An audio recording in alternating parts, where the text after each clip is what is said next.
Attracted ako sa isang babae. Nung nag-chat kami, nagulat ako kasi bigla siyang umamin na gusto niya pala ako all this time. Inaantay niya lang daw ako mag-chat.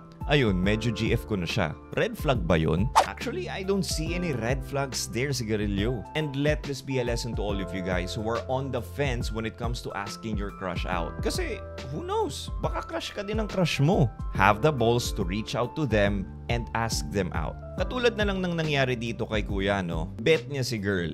And hindi niya alam, bet din pala siya ng babae. So he reached out to her and then, boom! Turns out their feelings are mutual. Tas ngayon, nagchuchuk-tsaka na sila. Marami kasi dyan na hinihintay pa nila na yung babae pa mismo ang magre-reach out first bago sila gumawa ng move.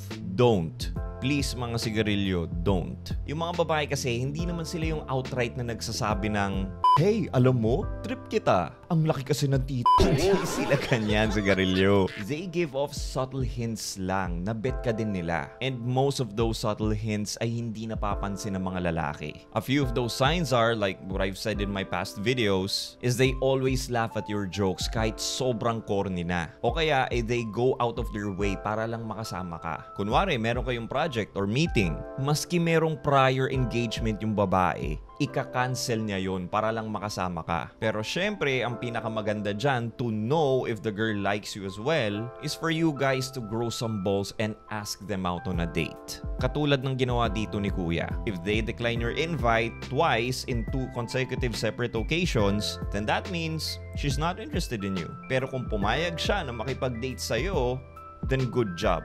Meron kang pag-asa sa kanya. Kasi you'll never know until you try, mga Sigarilyo. You'll never hit a home run just by sitting on the sidelines. Well, I hope nakatulong ko sa inyo and follow for more. If you guys want to get my help personally, the quickest way is for you to book a one-on-one phone coaching session with me. You can do that by clicking the link in my bio if you're on TikTok. Pero kung nasa YouTube ka naman, the link is in the description box below.